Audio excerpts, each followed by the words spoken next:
Hello guys, welcome back to my channel Gayatri Roy blog. তোমরা কেমন আছো? আমি ভালো আছি, আশা করি যে তোমরাও খুব ভালো আছো। দেখো, বলতে বলতে একটা পার্সেল চলে আসলো। তো আমার হাতটা অনেক দিন থেকে চুলকাচ্ছে, ডান হাতটা। তো ভাবছি মনে হয় টাকা খসবে খসবে। তো যাই হোক, তো চলে আসলো পার্সেল। তো এই পার্সেলে কী আছে এখন আমি তোমাদেরকে সেটা শেয়ার করব। এই দেখো, এই পার্সেলটা এসেছে হলো তাও দুদিন হলো। তো এটা কি করে না করে আমি তোমাদেরকে এ টু জেড বলবো। যেহেতু এটা আমিও করব, তো এটা আমি আমার জন্য করেছি। তোমাদেরকে আমি দেখাচ্ছি। এটা হলো ভিতরে আছে হলো চিয়া সিড। তো এই চিয়া সিড হলো খেলে কি হয় কি না হয় আমি সেটা তোমাদেরকে পুরোপুরি বলার চেষ্টা করব। কারণ আমার মানে পেট এত পরিমাণে বেড়ে গেছে যে আমি কোনো ড্রেসও পরতে পারি না। আর কেমন যিনি লাগে, ভালো লাগে না যে একটা যে ভালো ড্রেস পরবা, তো সেই জিনিসটা যিনি কেমন লাগে দেখতে।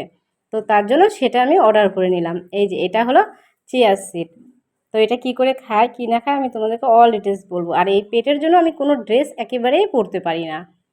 তো তোমাদেরকে আমি এটা শেয়ার করব। তো ভাবছি না একবার দেখে নিই যে এটা এক্সপায়ারি ডেটটাও তো দেখে নেওয়া দরকার না। তো তার জন্য আমরা এক্সপায়ারি ডেটটা একবার দেখে নিলাম যে না ঠিকই আছে ডেটটা। তো এটা কি করে খায় আমিও তো প্রথমে জানতাম না। তো আমাকে একজন সাজেস্ট করলো যে এটা খা, এটা খেলে পেট কমবে। তো আমি বললাম যে ঠিক আছে, চেষ্টা তো করে দেখি যে আগে কি হয়। এই চিয়া সিড অনেকদিন থেকে খাবো খাবো ভাবছি, কিন্তু খাওয়া হচ্ছে না। তো প্রথমে যখন অর্ডার করলাম, তো কোনো কারণে আমি বাড়িতে ছিলাম না, তো পার্সেলটা নেওয়া হয়নি।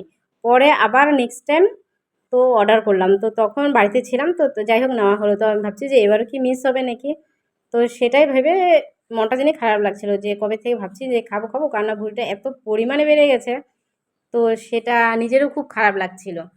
তো যাই হোক, তো তোমাদেরকে আমি পুরো প্রসেসটা দেখাচ্ছি যে কী করে কী করতে হয়। এই যে গ্লাস নিলাম, কাঁচের গ্লাসই নিতে হবে।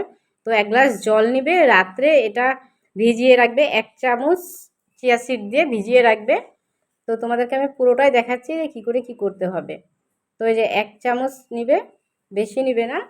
কারণ গ্লাসটা যদিও বা আমার খুব একটা ছোট হয়েছে, যদি বড় হতো তাহলে ভালো হতো। তো যাই হোক, তো এখানে হলো ভিজিয়ে রাখলাম। তো সকালে উঠে এটা উষ্ণ উষ্ণ গরম জলে খেতে হবে। আর এটা রাত্রে ভিজিয়ে রাখলে তারপর দিন সকালে উঠে দেখবে যে অনেকটা ফুলে গেছে। তো খেতে খুব একটা খারাপ লাগেনি, হয়তো বা প্রথমে এক আধ দিন খারাপ লাগবে, তারপরে ঠিকই ভালো লাগবে। আর তোমাদের যদি এই ভিডিওটি ভালো লেগে থাকে তো অবশ্যই like, comment, share and subscribe করো। এরপরে দেখা হচ্ছে নেক্সট ভিডিওতে। Tata, bye bye.